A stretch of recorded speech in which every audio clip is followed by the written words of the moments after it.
अब बंगाल में होगी गेरुआ रंग की बसें। जी हां, आपने सही सुना। पश्चिम बंगाल में जब से नई सरकार आई है, ऐसा लग रहा है जैसे विकास की पूरी परिभाषा ही बदल गई है। बीजेपी सरकार बंगाल में अब हर चीज को अपने हिसाब से बदलने में जुट गई है, चाहे वो नीतियां हो, योजनाएं हो या फिर सरकारी बसों का रंग।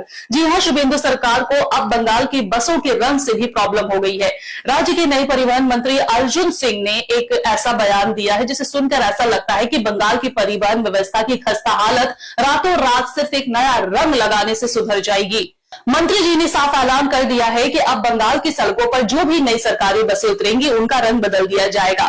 इस रंग बदलने की राजनीति पर मंत्री जी ने विपक्ष को घेरते हुए जो तर्क दिया है उस पर अब तीखा सियासी घमासान छिड़ गया है। आइए आपको सुनाते हैं कि कैसे बंगाल की बसों का रंग अब राष्ट्रवाद तय करेगा। पश्चिम बंगाल के परिवहन मंत्री अर्जुन सिंह ने सरकारी बसों के रंग को बदलने का आधिकारिक संकेत दे दिए। विपक्ष पर सीधा और तीखा हमला बोला है। उन्होंने मीडिया से बात करते हुए कहा कि राज्य में राजनीतिक बदलाव के साथ साथ अब सरकारी संपत्तियों का रंग भी बदलेगा। अर्जुन सिंह ने पिछली सरकारों पर तंज कसते हुए कहा कि सीपीएम के शासनकाल में बसों का रंग लाल हुआ करता था। लाल रंग का मतलब है डेंजरस यानी खतरनाक, जिसने बंगाल को पीछे धकेला। इसके बाद जब तृणमूल कांग्रेस सत्ता में आई तो उन्होंने बसों का रंग बदलकर नीला और सफेद कर दिया। आज बंगाल की जनता के सामने साफ है कि वह नीले सफेद रंग का मतलब सिर्फ और सिर्फ चोरी और भ्रष्टाचार था। अपने इस तीखे हमले को आगे बढ़ाते हुए परिवहन मंत्री ने नई सरकार की नीति को स्पष्ट किया।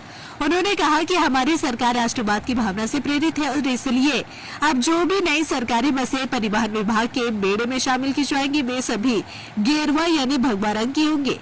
अर्जुन सिंह ने कहा कि गेरुआ रंग त्याग और राष्ट्रवाद का प्रतीक है जो राज्य को एक नई और सकारात्मक दिशा में ले जाएगा। मंत्री के इस बयान के बाद बंगाल के राजनीतिक गलियारों में आरोप प्रत्यारोप का दौर बेहद तेज हो गया है। तृणमूल कांग्रेस और वामपंथी दलों ने इस पर तीखी प्रतिक्रिया देते हुए कहा है कि बीजेपी सरकार जनहित के मुद्दों, बस की खस्ता हालत और परिवहन व्यवस्था को सुधारने के बजाय सिर्फ रंग बदलने और सांप्रदायिक ध्रुवीकरण की राजनीति करने में व्यस्त है। विपक्षी का आरोप है कि बुनियादी विकास छोड़कर रंगों की राजनीति करना सरकार की प्रशासनिक विफलता को छुपाने की कोशिश है। हालांकि पूरे राजनीतिक विवाद और विपक्ष के तीखे हमलों के बीच सरकार और परिवहन विभाग के सूत्रों ने स्थिति को संतुलित करने का प्रयास किया।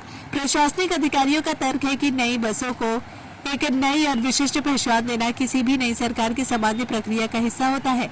सरकार के समर्थकों का कहना है कि गेरुआ या भगवा रंग भारतीय संस्कृति और सनातन परंपरा का एक अभिन्न हिस्सा है, जिसे किसी भी राजनीतिक चश्मे से देखना गलत है।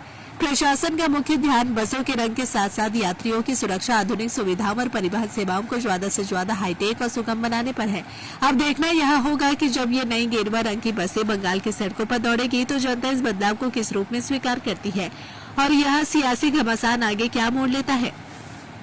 लाल माने तो डेंजरस, सादा और नील माने चुरी, गेरुआ माने त्यागের प्रतीक।